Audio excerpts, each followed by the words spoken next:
The billionaire CEO pulled his baseball cap low and stepped into his own store. Nobody recognized Marcus Thompson, not the cashiers, not the security guard, not even the manager who was supposed to be running this place. He'd come here undercover for a reason. But nothing could have prepared him for what he heard next. Desperate sobbing echoing from the employee restroom. Through the crack under the door, a silver name badge lay abandoned on wet tile. Maria Santos, custodial staff. The crying inside wasn't just sadness. It was the sound of someone whose world was falling apart. Marcus's blood ran cold. 3 months ago, corporate had received glowing reports about this location. Perfect employee satisfaction scores, 0 complaints. But the woman crying behind that door told a different story entirely. As he stood frozen in the harsh fluorescent light, one terrifying question burned through his mind. If this was happening in his own company, under his own nose, what else had he missed? The truth he was about to uncover would be worse than anything he'd imagined, and it would force him to question everything he thought he knew about leadership, loyalty, and the real cost of looking the other way. What started as a routine visit was about to become the most important 48 hours of his career. Stay with me, because what happens next will change how you see workplace leadership forever. Marcus knocked gently on the restroom door. "Excuse me, are you okay in there?" The sobbing stopped abruptly. He heard shuffling, then the sound of someone trying to compose themselves. I'm fine. Just give me a minute." But her voice betrayed everything. This wasn't fine. This was a woman on the edge. When Maria Santos finally emerged, Marcus saw a petite Latina woman in her early 40s, her custodial uniform wrinkled and her eyes red from crying. She quickly bent to retrieve her name badge, but her hands were shaking so badly she could barely grasp it. "I'm sorry," she whispered, not making eye contact. "I shouldn't be. I need to get back to work." Marcus studied her more closely. Maria's hands were cracked and raw from harsh cleaning chemicals. Dark circles shadowed her eyes, the kind that come from working multiple jobs and getting too little sleep. But it was something else that caught his attention. The way she flinched when footsteps approached from the main floor. "You don't look fine," Marcus said softly. "I'm Mike, by the way. Just started here today." Maria glanced up, seeming to assess whether this stranger could be trusted. After a moment, her shoulders sagged with exhaustion. "It's just, everything's falling apart," she admitted. "My daughter Sophia needs surgery. Her heart condition is getting worse and I can't afford—" She stopped herself, shaking her head. "I'm sorry. You don't need to hear this." "How long have you worked here?" Marcus asked. 3 years. Never missed a day, never been late. But lately, she gestured helplessly toward a bulletin board covered in work schedules. Marcus followed her gaze and felt his stomach drop. The schedule was a mess of crossed-out shifts, reduced hours, and handwritten changes. Maria's name appeared sporadically, sometimes 20 hours one week, 35 the next, then dropped back to 15. No consistency, no way to budget or plan. "They keep cutting my hours," Maria explained, her voice barely audible. "Mr. Miller says it's corporate policy, but I don't understand. The store's always busy. We're always understaffed." Marcus's jaw clenched. He knew the corporate policy on scheduling, and this wasn't it. Full-time employees were guaranteed consistent hours. What he was seeing looked like deliberate manipulation. "And when I asked about the health insurance that was supposed to kick in after 90 days, Maria's voice cracked. "He said I wasn't eligible because my hours were too irregular." The pieces were starting to form a picture that made Marcus's blood boil, but he forced himself to stay calm, to keep playing his role. "That doesn't sound right," he said carefully. Maria looked around nervously, then leaned closer. "There are others too. Tommy in electronics, Sarah in cosmetics. We're all having the same problems. But Mr. Miller says if we don't like it, plenty of people would be happy to take our jobs." A chill ran down Marcus's spine. Brad Miller, he remembered the name from the management roster. Regional manager, good performance reviews, no red flags in his file. At least none that had made it to corporate. Listen, Mike, Maria continued, her voice dropping to a whisper. I need this job. My daughter, she's only 8, and without the surgery. She couldn't finish the sentence. Marcus watched as she pinned her name badge back onto her uniform with trembling fingers. That small silver rectangle represented everything to her. Her daughter's medical care, their rent, their survival. And someone was using that desperation against her. I should go, Maria said, glancing toward the main floor. My shift ends at 11, but I'm supposed to come back at 6 tomorrow morning for inventory. Mr. Miller scheduled me for a double shift, but somehow the system only shows 8 hours of pay. As she walked away, Marcus noticed her slight limp, probably from standing on concrete floors for years without proper support. The company handbook clearly stated that employees were entitled to anti-fatigue mats and ergonomic support, another policy that apparently wasn't being followed. Marcus stood alone in the hallway, staring at that chaotic schedule board. Each crossed-out shift represented a family struggling to make ends meet. Each arbitrary hour cut meant someone choosing between groceries and gas money. He'd built Thompson Enterprises on the principle that good companies take care of their people. But somewhere in the gap between boardroom policies and floor-level reality, that principle was being systematically destroyed. The question was, how deep did this go, and who else was suffering while he sat in his ivory tower, oblivious to their pain? Marcus didn't have to wait long to see the system in action. The next morning, he watched from the break room as Maria clocked in for her 6 a.m. shift. She moved carefully, favoring her left leg, but her face was determined.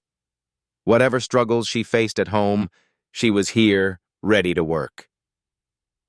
At 6:47 a.m., Brad Miller emerged from his office. Brad was exactly what Marcus had expected. Mid-30s, overly gelled hair, and the kind of swagger that came from having just enough power to abuse it. He wore his manager badge like a weapon, and his eyes immediately found Maria mopping near the electronics section. "Santos!" Brad's voice cut across the store like a whip crack. Maria's shoulders tensed, but she continued working. "Santos, I'm talking to you!" She finally looked up, her face carefully neutral. "Yes, Mr. Miller? This floor is still dirty. What exactly have you been doing for the past hour?" Marcus watched Maria's jaw tighten. The floor was spotless. He could see his reflection in the tiles, but she simply nodded. "I'll go over it again." "You better. And next time, maybe try actually working instead of feeling sorry for yourself." Brad's voice dripped with contempt. "Speaking of which, I need to see you in my office. Now." Marcus felt his hands clench into fists. He forced himself to stay seated, to keep observing. If he intervened now, he'd blow his cover before understanding the full scope of the problem. In Brad's office, Maria stood while Brad remained seated, a deliberate power play that made Marcus's skin crawl. Through the glass partition, he could see Maria's posture grow smaller with each word Brad spoke. Tommy Chen, the electronics clerk Maria had mentioned, slipped into the break room and sat down heavily beside Marcus. "Poor Maria," Tommy muttered, shaking his head. "Third time this week she's been called in there." "What's he saying to her?" Marcus asked. Tommy glanced around nervously. "Same thing he says to all of us, that we're lucky to have jobs, that people like us—" He paused, seeming to choose his words carefully. "That we should be grateful for whatever hours we get." "People like us?" "You know, immigrants, single mothers, people who can't afford to quit." Tommy's voice was bitter. "Brad knows exactly who he can push around." Through the glass, Marcus watched Brad lean back in his chair, his body language radiating casual cruelty. Maria stood rigid, her hands clasped behind her back like a soldier enduring inspection. Then Brad did something that made Marcus's vision go red. He pulled out Maria's timesheet and began making changes with a red pen right in front of her. Marcus couldn't hear the words, but he could see Maria's face crumple as Brad slashed through her recorded hours. "He's cutting her time again," Tommy whispered, probably claiming she took unauthorized breaks or something. "Last week, he docked Sarah 3 hours for excessive bathroom usage. She's pregnant." Marcus reached for his phone, his fingers finding the voice recorder app. Whatever was happening in that office, he needed evidence. Through the thin walls, Brad's voice carried clearly. "Told you before, Santos, if you can't handle the workload without getting emotional, maybe this isn't the right job for you. There are plenty of people who'd be grateful for your position." Please, Mr. Miller. Maria's voice was barely audible. I just need consistent hours. "My daughter, your personal problems aren't my concern. What concerns me is that you've been talking to other employees about scheduling. That sounds like troublemaking to me." Marcus's thumb hit record. "I wasn't making trouble, I was just what? Trying to organize some kind of complaint? Because that would be very unfortunate for your employment status here." The threat was crystal clear. Maria fell silent. "Now I'm cutting you back to 12 hours next week. Maybe that'll help you focus on work instead of stirring up drama. And Santos? If I hear you've been talking to anyone else about scheduling or policies, we'll need to discuss whether you're a good fit for this company at all." Marcus watched Maria nod silently, her dignity stripped away piece by piece. When she finally emerged from the office, her face was pale but composed. She walked past the break room without looking in, her head held high despite everything. But Marcus had seen enough. The phone in his pocket contained Brad's own words, a smoking gun that revealed the systematic abuse of power happening under Thompson Enterprises' name. As Brad returned to his office, whistling casually like he hadn't just destroyed someone's week, Marcus felt something crystallize inside him. This wasn't just about Maria anymore. This was about every vulnerable employee who'd been ground down by petty tyrants like Brad Miller. The time for observation was over. Now it was time to see just how deep this corruption went. Marcus left the store that evening with his mind racing.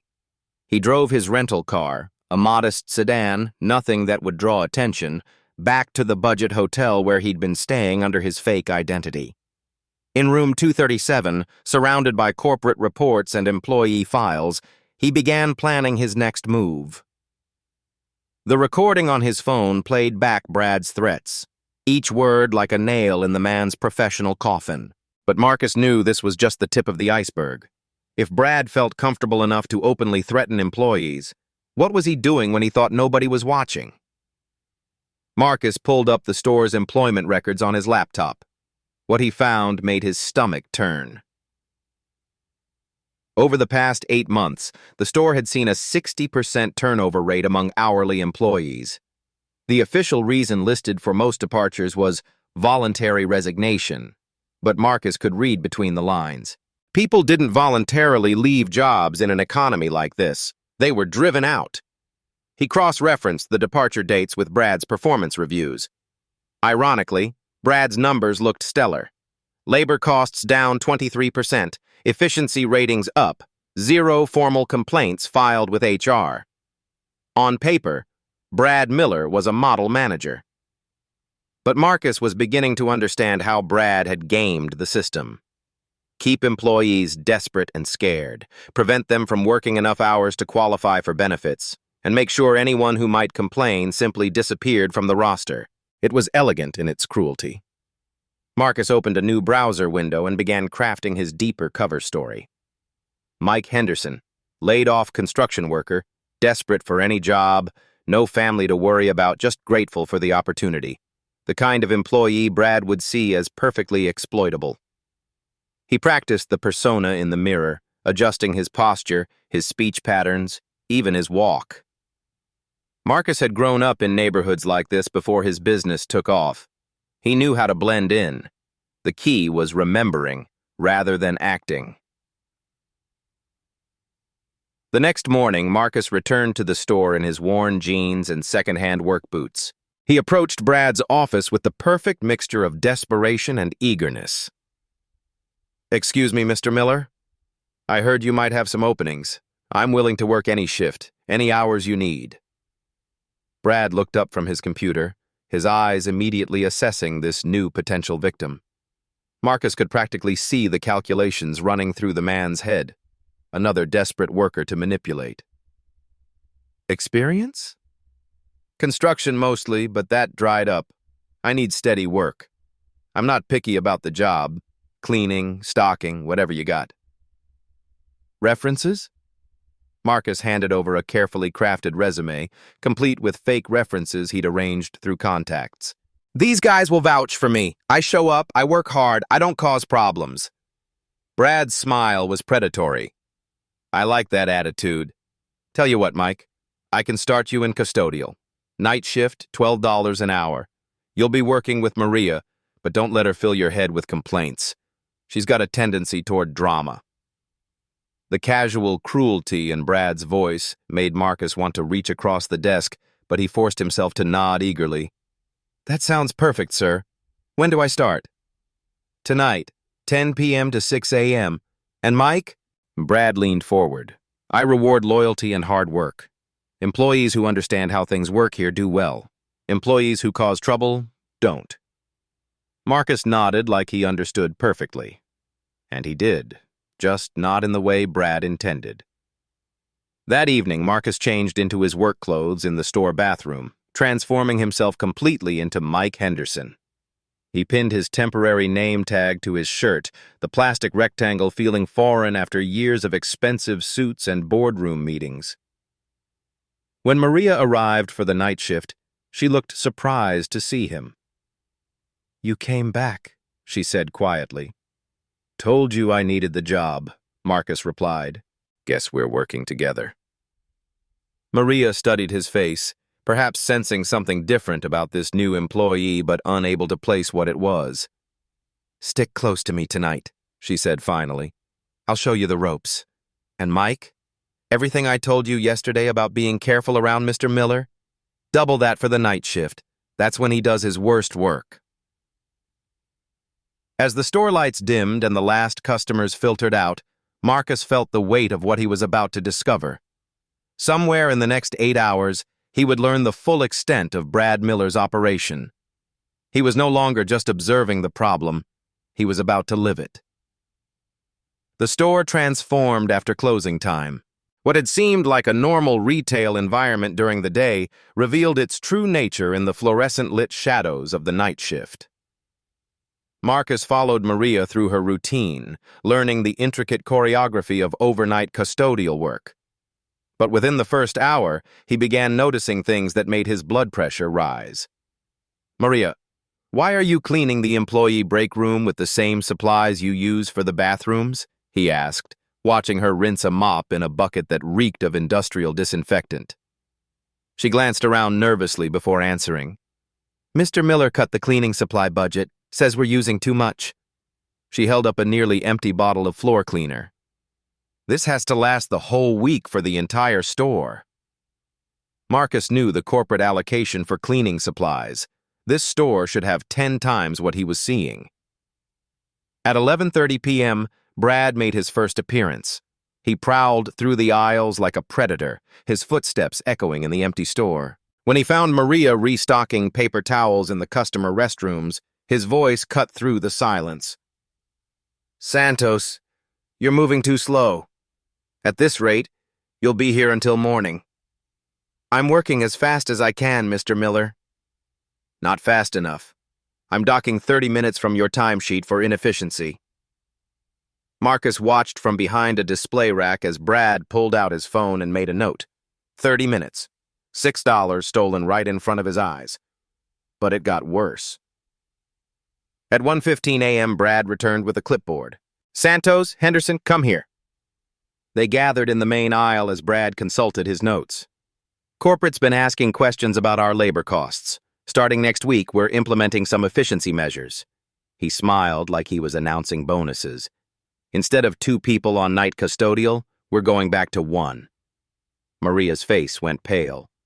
"Mr. Miller, this is a 45,000 square foot store. One person can't." "One person can and will.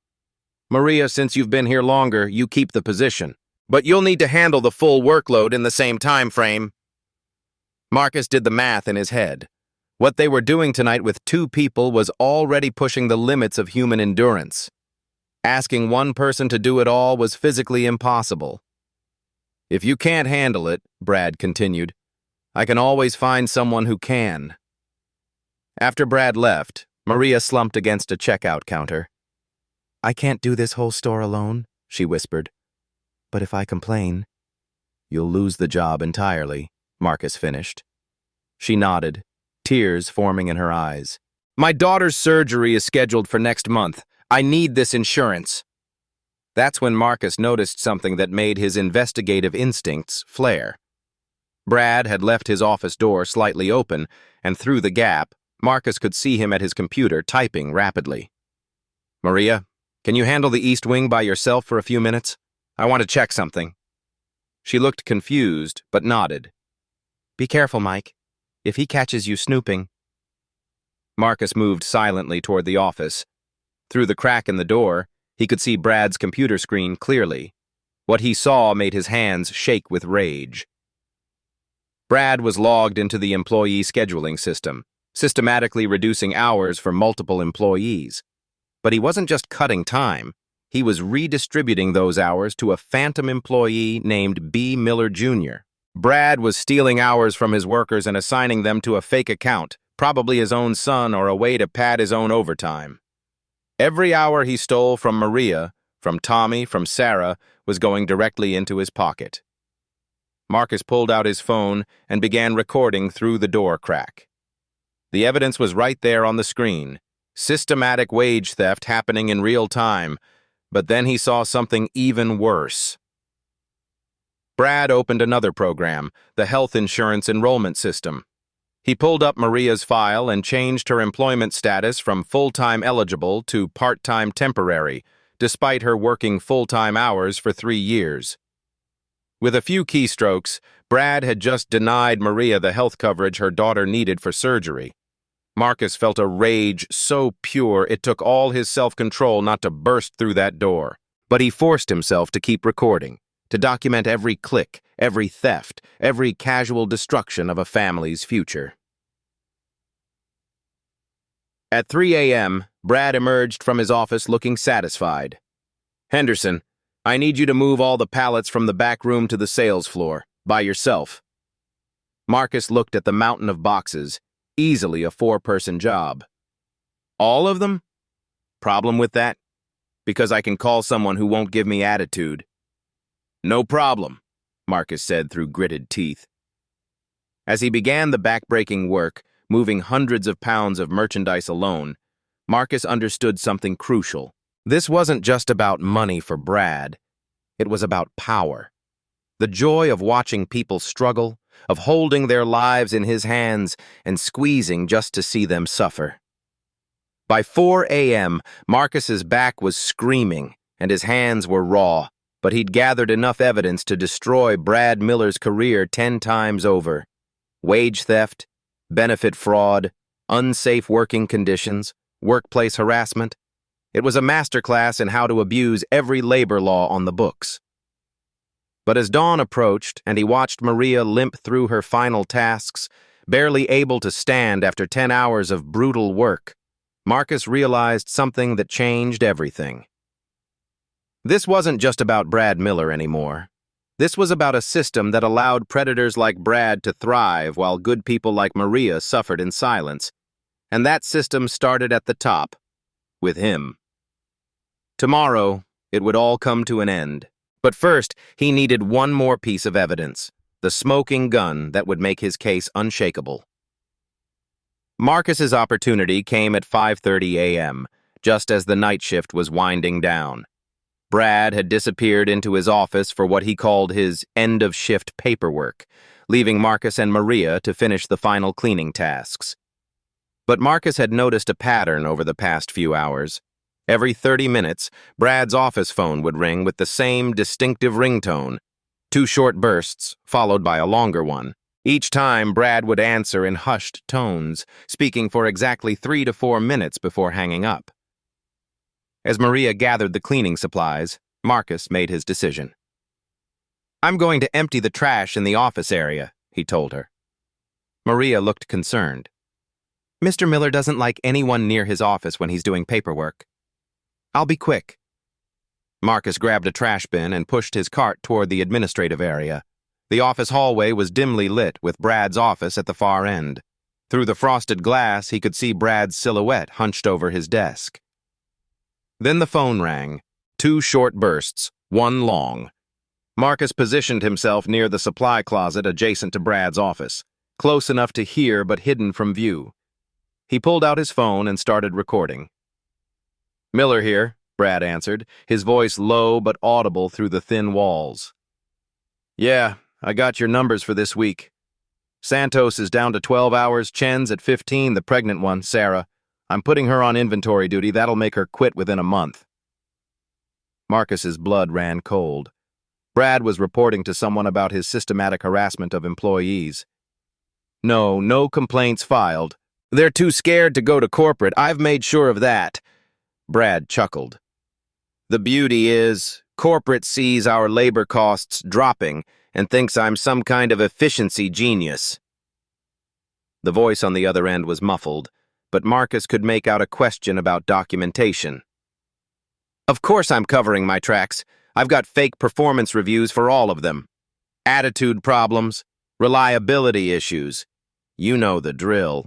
If anyone ever asks, I've got a paper trail showing they deserved what they got." Marcus heard papers rustling as Brad pulled out files. "Here's the beautiful part.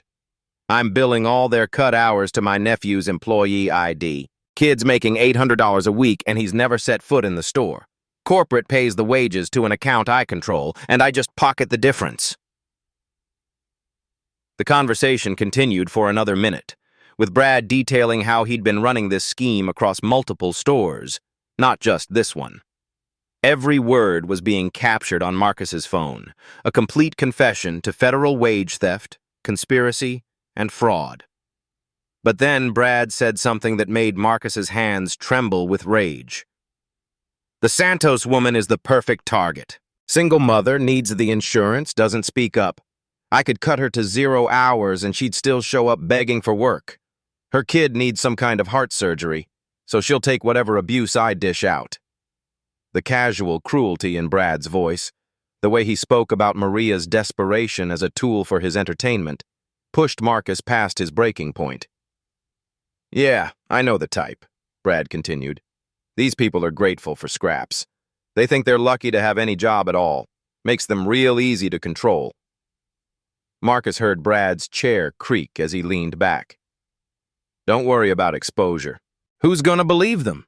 A bunch of immigrants and high school dropouts against a regional manager with stellar performance reviews? Corporate would laugh them out of the building."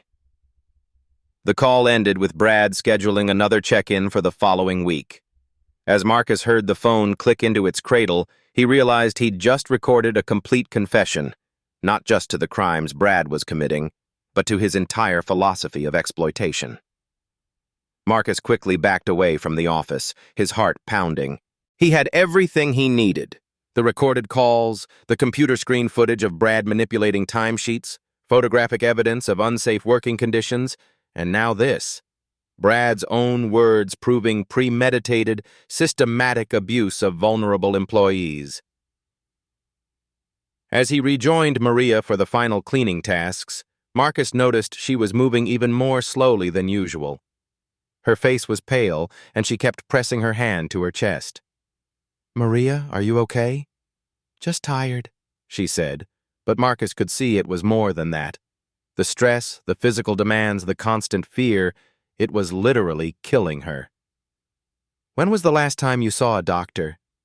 Maria laughed bitterly. "Doctors cost money. My insurance doesn't kick in until I work full-time for 90 days straight. But Mr. Miller makes sure that never happens." Marcus watched her struggle to lift a bag of trash that weighed less than 30 pounds. This woman was working herself to death for a man who saw her suffering as entertainment. At 6 a.m. sharp, Brad emerged from his office with a stack of paperwork and a satisfied smile. "Good work tonight, people. Santos, make sure you're here at 2 p.m. for inventory. Henderson, I might have some more shifts for you if you keep this up." As Brad walked away, whistling tunelessly, Marcus felt the weight of the evidence on his phone. Tomorrow morning, he would end Brad Miller's reign of terror. But tonight, he had to watch Maria hobble to her car, knowing she'd be back in 8 hours to face it all again. The smoking gun was loaded. Now it was time to fire. Marcus didn't sleep that night. He spent the early morning hours in his hotel room, organizing evidence and making phone calls. By 8 a.m., he had assembled a comprehensive file of Brad Miller's crimes, complete with recorded confessions, photographic evidence, and financial documentation. But he wasn't just preparing a case, he was preparing for war. At 1:45 p.m., Marcus returned to the store as Mike Henderson one last time. He found Maria in the break room, trying to force down a peanut butter sandwich despite obvious nausea. "You sure you're okay?" he asked, genuinely concerned. "Just need to get through today," she whispered. "Sophia's surgery got moved up to next week. I can't afford to miss any more hours." Marcus felt his resolve crystallize. This ended today. At 2 p.m. sharp, Brad gathered the afternoon shift for mandatory inventory training. About 15 employees stood in a semicircle near customer service, including Maria, Tommy, Sarah, who was now visibly pregnant, and several others Marcus recognized as victims of Brad's systematic abuse. "All right, people, listen up," Brad announced, his voice carrying the authority of someone who enjoyed wielding power over others. "Corporate's breathing down our necks about inventory accuracy, so we're implementing some new procedures." He pulled out a clipboard thick with forms. "From now on, any discrepancies come out of the responsible employee's paycheck. Lost merchandise, miscounts, damaged goods, it all gets deducted from your wages." Marcus saw several employees exchange worried glances. This was illegal under federal labor law, and Brad knew it. "I know some of you might think this is unfair," Brad continued, his eyes finding Maria in the crowd. "But maybe if certain people paid more attention to their work instead of worrying about personal problems, we wouldn't need these measures." The direct attack on Maria was the final straw. Marcus stepped forward from the back of the group. "Actually, Brad, I think there's something unfair here, but it's not what you think." Brad's eyes narrowed. "Henderson, you got something to say?" "Yeah, I do." Marcus reached into his pocket and pulled out his phone. "I've got quite a lot to say, actually." The first recording began to play. Brad's voice, crystal clear, boasting about cutting employees' hours and pocketing the difference. The effect was electric. Every employee in the circle turned to stare at Brad, whose face had gone from smug confidence to pale shock in seconds. "What the hell is this?" Brad sputtered. "This is you, last night at 5:30 a.m., explaining to your accomplice how you've been stealing wages and manipulating schedules." Marcus's voice was calm, controlled, but every word hit like a hammer blow. The recording continued. "The Santos woman is the perfect target. Single mother, needs the insurance, doesn't speak up." Maria's hand flew to her mouth. Around the circle, other employees began to murmur, anger building in their voices. "You recorded me illegally!" Brad shouted, but his bluster couldn't hide the panic in his eyes. "Actually, Michigan is a one-party consent state. Perfectly legal." Marcus stepped closer to Brad, and for the first time, let his real authority show through. "But wage theft? Benefit fraud? Conspiracy to defraud? Those are federal crimes." Brad's eyes darted around the circle of employees, all of whom were now looking at him with undisguised hatred. "You don't know who you're messing with, Henderson. I'll have you arrested for what? Exposing the truth?" Marcus reached into his other pocket and pulled out something that made Brad's blood drain from his face entirely. A gold badge. CEO, Thompson Enterprises. The silence that followed was deafening. Marcus could hear the hum of the fluorescent lights, the distant sound of shopping carts, the sharp intake of breath from 15 employees who suddenly understood what they were witnessing. "My name isn't Mike Henderson," Marcus said, his voice carrying across the store. "I'm Marcus Thompson. I own this company, and you, Brad Miller, are finished." The explosion of reactions was immediate. Gasps, whispers, a few employees stepping back in shock. But Marcus kept his eyes locked on Brad, whose face had cycled through shock, fear, and was now settling into desperate anger.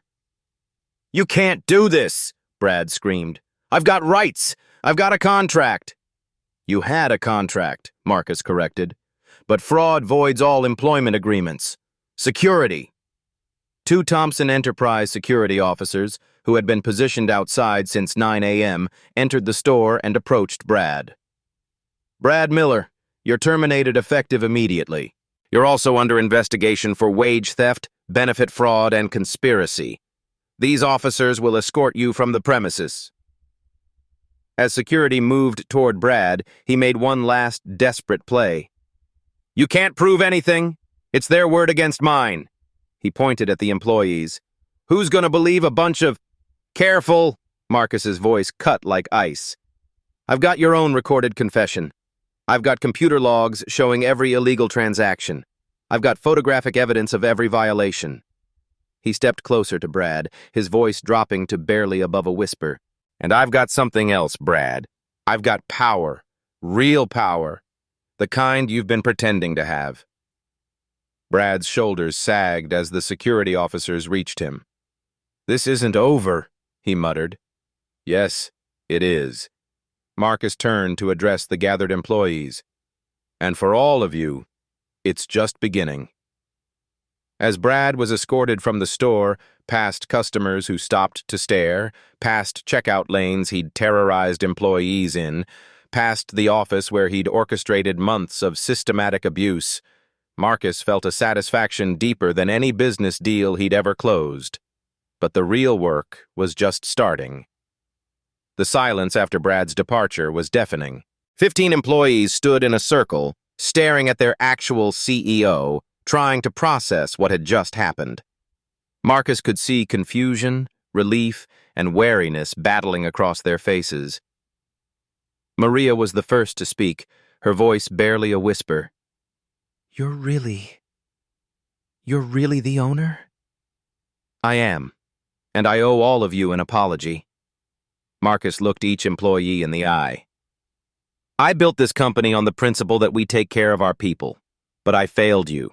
I got so focused on boardroom numbers that I lost sight of what was happening on the ground." Tommy stepped forward, still clutching his inventory clipboard. "So, what happens now? Are we all getting fired for talking to you?" The question hit Marcus like a physical blow. These people were so conditioned to fear retaliation that even their liberation looked like a threat. "Nobody's getting fired. In fact, we're going to fix everything Brad broke, starting right now." Marcus pulled out his phone. "I'm calling our head of HR. Every illegal hour cut, every stolen wage, every denied benefit. We're going to make it right." Within 20 minutes, Rebecca Chen, Thompson Enterprises' Chief Human Resources Officer, arrived with a team of 3 specialists and a stack of laptops. Marcus had worked with Rebecca for 8 years, and she was one of the few executives he trusted completely. "Rebecca, I need you to conduct emergency audits on every employee file Brad Miller has touched in the past year. Full wage restoration, immediate benefit enrollment for anyone who's been illegally denied coverage." Rebecca's team spread out across the break room, setting up a temporary processing center. "Maria Santos," Rebecca called out, consulting her tablet. "You've been here 3 years, correct?" Maria nodded nervously, still not quite believing this was real. "According to Brad's records, you're classified as part-time temporary with no benefits. But your actual hours worked show you've been full-time for 34 months straight." Rebecca's fingers flew across her tablet. "As of right now, you're classified as full-time permanent with complete health coverage, retroactive to your original hire date." Maria's knees buckled. Marcus caught her arm as tears streamed down her face. "My daughter's surgery," she whispered. Fully covered. Pre-authorization will be processed today. Rebecca's voice was warm but efficient. And Maria? You're owed $14,847 in stolen wages and unpaid overtime. That check will be cut within 48 hours. The sound that escaped Maria's throat was part sob, part laugh, part prayer. Around the room, other employees were having similar conversations as Rebecca's team worked through the files. But Marcus wasn't finished. Everyone, I need you to listen carefully. He stood in the center of the room, his voice carrying the authority of someone who'd built a billion-dollar company from nothing. What happened here can never happen again. So we're changing how this company operates. He gestured to Sarah, the pregnant cashier who'd been hiding her condition in fear. Sarah, how far along are you? 7 months, she said quietly. Effective immediately. You're on paid administrative leave until after your maternity leave ends. Full salary, full benefits, and a guaranteed position when you're ready to return. Sarah's hand went to her belly, her eyes wide with disbelief. Marcus continued. Tommy, you mentioned wanting to move into management. How would you feel about assistant store manager? Tommy's clipboard clattered to the floor. Sir, I don't have a college degree or... You have something better. You know what it's like to work every position in this store and you care about the people who work here. That's what I need in management. But the biggest change was yet to come. Maria, Marcus said, turning to face the woman who'd unknowingly triggered this entire transformation. I have an offer for you. She looked up at him with eyes still red from crying, still struggling to believe her daughter would get the surgery she needed. I'm offering you the store manager position. The silence was absolute. Even Rebecca's team stopped typing. Sir, Maria stammered, I clean floors. I don't know how to... You know how to work harder than anyone should have to. You know how to care about people even when you're being mistreated. You know every inch of this store and every challenge these employees face. Marcus's voice grew stronger. Maria, you've been managing your own impossible situation for 3 years. Managing a store will be easy by comparison. But I don't have experience. I'll provide training, full management development program, business courses, whatever you need. Starting salary is $65,000 plus benefits, with performance bonuses tied to employee satisfaction, not just profit margins. Maria stared at him like he was speaking a foreign language. $65,000? That's just the starting point. Good managers who take care of their people get promoted to regional positions. Those pay 6 figures. Around the room, Marcus could see the transformation beginning. 15 people who'd walked in expecting another day of abuse were watching their lives change in real time. But the most important change was still to come. One more thing, Marcus announced. We're implementing an employee council at every Thompson Enterprise location. Representatives elected by workers with direct access to corporate leadership. No retaliation, no intimidation, no fear. If something like this ever starts happening again, you'll have a direct line to stop it. He pulled out a business card and handed it to Maria. This has my personal cell phone number on it. If anyone, manager, regional director, even another CEO, ever treats you or your team the way Brad did, you call me immediately. Tommy raised his hand tentatively. What about Brad? Does he just get away with this? Marcus's expression hardened. Brad's case has been forwarded to federal investigators. Wage theft is a felony. He'll face criminal charges, and we'll be pursuing civil litigation to recover every penny he stole, not just from us, but from you. Rebecca looked up from her laptop. Speaking of which, Marcus, we've identified similar patterns at 4 other stores. Same MO, different managers. Same response. Full investigations, complete restitution, and anyone involved gets prosecuted to the fullest extent of the law. Marcus's voice carried the weight of absolute commitment.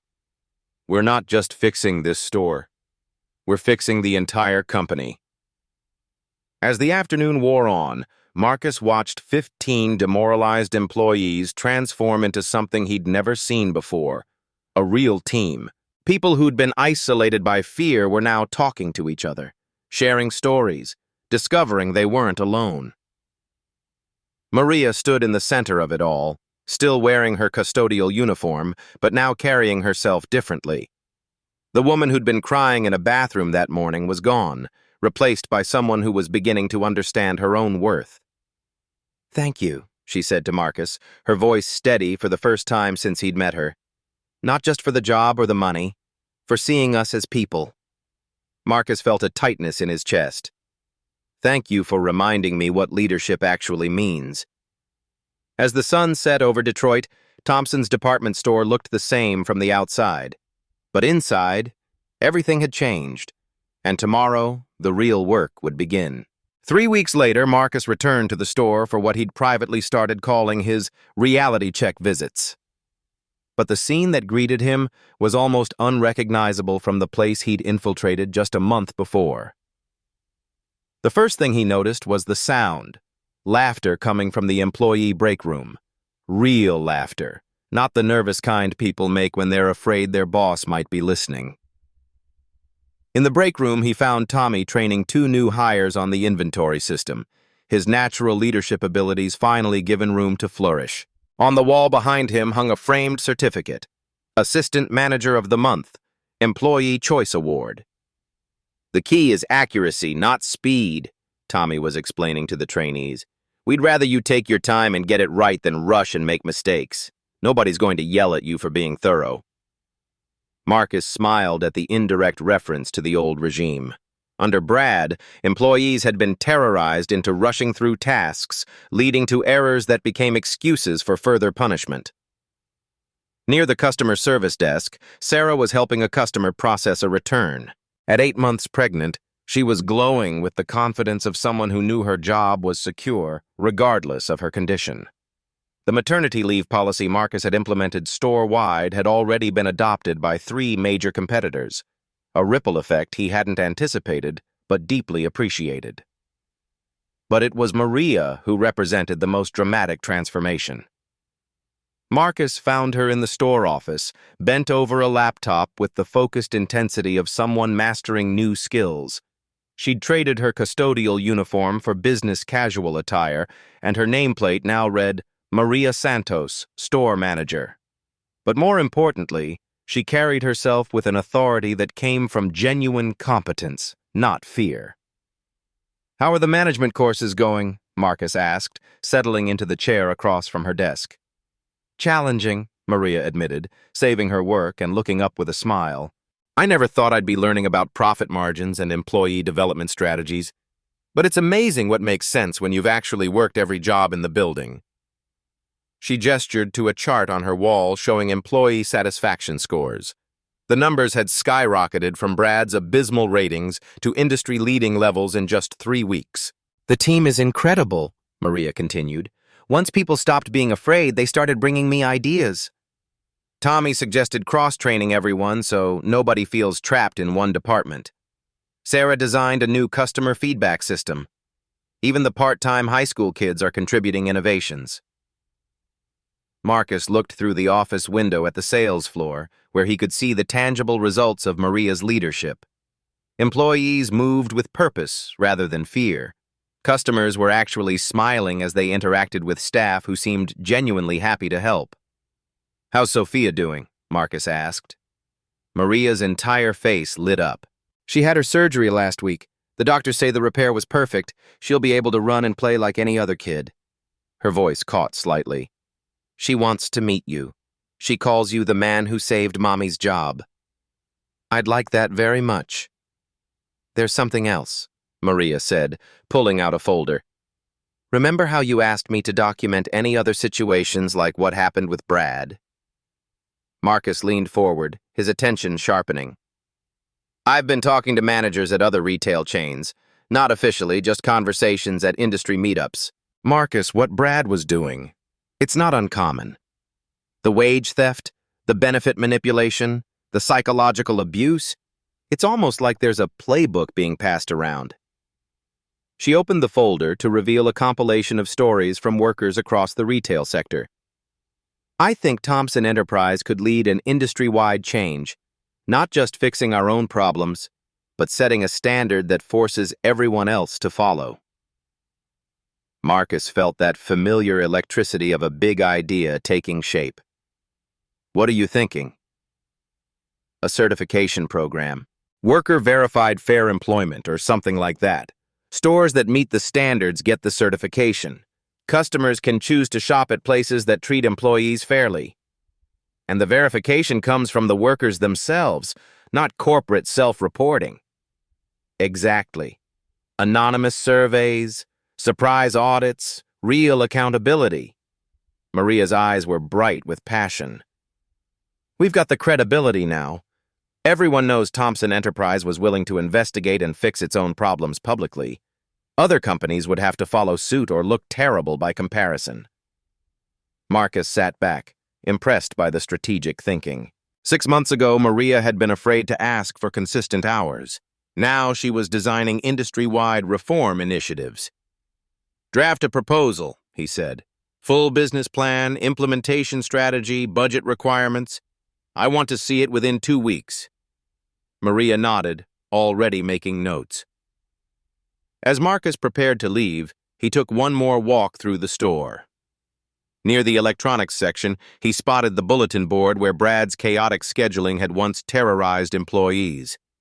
Now it displayed a clean, predictable schedule where every employee knew their hours weeks in advance, alongside photos from the store's first-ever employee appreciation picnic. At the customer service desk, a familiar sight caught his eye. The same silver name badge that had fallen to the bathroom floor a month ago. But now it read, Maria Santos, store manager, and it was pinned to a blazer instead of a custodial uniform. As he headed for the exit, Tommy called out from behind the electronics counter. Mr. Thompson, before you go, we wanted to give you something. Tommy produced a framed photo. The entire store team gathered around the new employee break room, which had been renovated with comfortable seating, a proper kitchenette, and large windows that let in natural light. In the center of the group, Maria held a small plaque that read, Thompson's Department Store, Employee Choice Best Place to Work 2024. It's not an official award, Tommy explained with a grin. We made it ourselves, but we figured if anyone should decide whether a place is good to work, it should be the people who actually work there. Marcus accepted the photo, feeling an unexpected tightness in his throat. In all his years of business success, no recognition had meant more. Thank you, he said simply. All of you. As he walked to his car, Marcus reflected on how profoundly the last month had changed not just this store, but his entire understanding of leadership. He'd started this journey thinking he was rescuing his employees from a bad manager. Instead, they'd rescued him from becoming the kind of leader who loses sight of why businesses exist in the first place, to serve people, not just profits. Tomorrow, he would begin implementing the employee council system company-wide. Next month, Maria's industry certification program would get its full corporate backing. But tonight, he would go home knowing that 15 people were sleeping better because someone had finally listened when they needed help most. 6 months after that life-changing night shift, Marcus stood before a packed auditorium at the National Retail Federation's annual conference. The subject of his keynote address, Leadership from the Ground Up, What Happens When CEOs Stop Hiding in Boardrooms. But first, he had a story to tell. Last year I thought I was running a successful company, Marcus began, his voice carrying across the silent auditorium. Our profits were up, our efficiency ratings were stellar, and our management reviews were glowing. By every metric that mattered to Wall Street, Thomson Enterprises was crushing it. He clicked to the next slide, a photo of Maria in her custodial uniform taken from the store's security footage on that first night. But I wasn't leading a successful company. I was presiding over a system that allowed good people to suffer while predators profited from their pain. And the worst part? I had no idea it was happening. The auditorium remained completely silent as Marcus walked the audience through his undercover experience. The wage theft, the benefit fraud, the systematic psychological abuse that had been happening under his own company's name. The truth is, real leadership isn't about commanding from above. It's about understanding from below. It's about recognizing that the people closest to the problem are usually closest to the solution. He clicked again. The new slide showed Maria at her desk, wearing her store manager blazer, reviewing quarterly reports with her team. Today, Maria Santos manages one of our highest-performing locations. Employee satisfaction is at an industry-leading 94%. Customer ratings have increased 47%. And profits? They're up 23%, because when you treat people right, everything else follows. Marcus gestured to the audience, where Maria sat in the front row, representing Thomson Enterprise at her first national conference. But this story isn't really about Thomson Enterprises. It's about every company, every leader, every person who has the power to make someone else's day better or worse. The presentation continued with concrete results. The worker-verified fair employment certification that 12 major retailers had already adopted. The industry-wide wage theft investigations that had recovered $2.3 million for workers. The federal legislation strengthening labor protections that had been inspired by their public disclosure. We've proven that doing right by employees isn't just morally correct, it's profitable. Companies with worker-verified certification are seeing average profit increases of 18% and customer loyalty improvements of 31%. As Marcus concluded his presentation, he returned to the personal story that had started it all. 6 months ago, I heard someone crying in a bathroom and decided to investigate. That moment of basic human curiosity changed everything. Not just for Maria, not just for Thomson Enterprise, but for thousands of workers across the industry. He paused, looking directly into the cameras that were broadcasting this keynote live. So here's my challenge to every leader watching this. When was the last time you really listened to the people who work for you? Not in a scripted meeting or a sanitized survey, but really listened? When did you last see your workplace through the eyes of someone who can't afford to lose their job? Marcus stepped closer to the edge of the stage. Real leadership means lifting others up, especially when nobody's watching. It means using your power to protect people, not profit from their vulnerability. And it means having the courage to admit when your systems are broken and the determination to fix them. The final slide appeared. A photo of the Thomson Enterprise Employee Council meeting with representatives from all 47 stores gathered around a table as equals. The person crying in that bathroom could be in your company right now. The question is, will you hear them? And more importantly, will you act? As applause thundered through the auditorium, Marcus felt the same satisfaction he'd experienced that night when Brad Miller was escorted from the store. But deeper than satisfaction was something else. Purpose. After the presentation, as Marcus signed copies of the case study that Harvard Business School had written about the Thomson transformation, a young executive approached him. Mr. Thomson, I think we might have some issues at our company that are similar to what you found. Where do I start? Marcus handed him Maria's business card. Start by listening, really listening. And when you hear something you don't like, don't rationalize it away. Fix it. Later that evening, Marcus called the store to check in with Maria, a ritual that had become part of his weekly routine. How's Sophia doing? He asked. Perfect. Her cardiologist says her heart is stronger than most kids her age. She's been asking when she can visit the store again. She wants to see Mama's office. Bring her by any time. I'd love to meet the little girl who helped save our company. Marcus? Maria's voice grew serious. I got a call today from a custodial worker at Henderson Retail.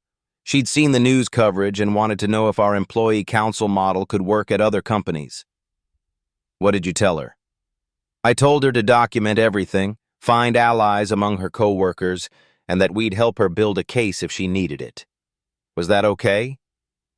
Marcus smiled. That was perfect. You're thinking like a real leader now. After hanging up, Marcus stood at his office window, looking out at the Detroit skyline. Somewhere out there, in retail stores and restaurants and warehouses, there were probably other Mariahs, good people trapped in bad situations, waiting for someone with power to notice their pain. But now there were also other Marcus Thompsons, leaders who'd heard this story and decided to look more closely at their own companies, their own responsibilities. Change was spreading, one workplace at a time.